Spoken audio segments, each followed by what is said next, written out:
Autre campagne, autre pays, Donald Trump fait une nouvelle sortie fracassante cette nuit. Il veut, écoutez bien, interdire l'entrée des États-Unis à tous les musulmans. Une déclaration qui intervient 5 jours après l'attentat de San Bernardino qui a coûté la vie, je vous le rappelle, à 14 personnes. Océane Nicole. Interdire les musulmans d'entrer aux États-Unis, c'est l'idée de Donald Trump. Lors d'un meeting en Caroline du Sud, le candidat aux primaires républicaines a appelé à la fermeture totale des frontières américaines pour toute personne musulmane. Donald Trump appelle à l'arrêt total et complet de l'entrée des musulmans aux États-Unis, jusqu'à ce que les élus de notre pays comprennent ce qui se passe.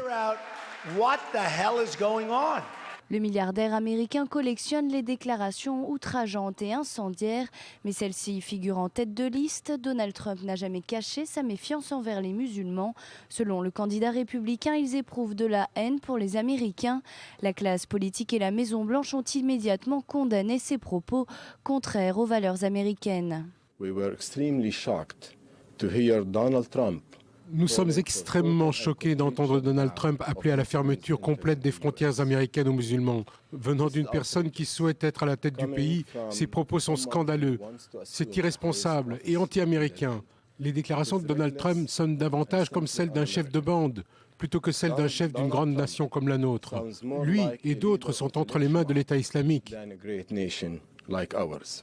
Des propos qui interviennent près d'une semaine après l'attaque terroriste de San Bernardino en Californie.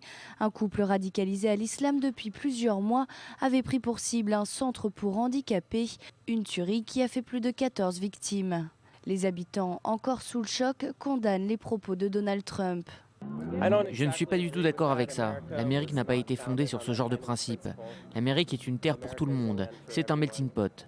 Voilà ce que nos pères fondateurs ont vu en nous. Donc je ne pense pas que nous devons avoir peur de groupes quels qu'ils soient, des musulmans ou autres.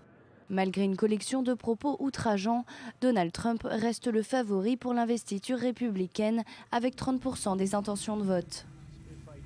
Et on retrouve notre correspondant aux États-Unis, David Benaïm. Bonjour. D'abord, très concrètement, s'il devient président des États-Unis, est-ce que Donald Trump aura la possibilité d'appliquer cette proposition polémique ? Il y a deux parties dans sa proposition. Celle d'interdire les musulmans américains vivant à l'étranger de retourner aux États-Unis. C'est totalement inconstitutionnel et va à l'encontre du premier amendement sur la liberté de religion. Et sa proposition d'interdire tout musulman d'immigrer ou d'entrer en tant que touriste, là, ça peut poser plus de problèmes, même si une telle loi irait à l'encontre de la politique historique d'accueil des réfugiés sur le fait même qu'ils sont discriminés dans leur pays pour leurs croyances. Enfin, il faudrait que les passeports des candidats à l'entrée sur le territoire américain rajoutent une case religion. Alors, malgré ces provocations à répétition, c'est assez étonnant, David, il reste le favori des sondages pour l'investiture républicaine. Comment l'expliquer ? Trump est un champion pour monopoliser l'attention des médias et ça marche. Il a complètement décimé sa compétition du point de vue du temps d'antenne. Les derniers chiffres font état d'une avance de 20 points sur tous les autres candidats républicains avec 42% des intentions de vote. Il n'a jamais autant dominé et ces sondages ont été faits après sa proposition de créer une base de données de tous les musulmans américains et avant même l'attaque terroriste de San Bernardino. Il surfe sur un sentiment d'insécurité face à la menace de l'État islamique et sur un ras-le-bol de son électorat de base face aux professionnels de la politique. Est-ce qu'il est suivi par son parti dans cette surenchère verbale, idéologique ? Non, il s'isole de plus en plus de son parti et il est bien possible que ce soit l'une de ses stratégies, son joker pour pouvoir se présenter en tant qu'indépendant si le parti républicain venait à divorcer de lui ou dans l'hypothèse qu'un autre candidat obtienne la nomination l'été prochain s'il refusait sa défaite. Merci David pour ces précisions.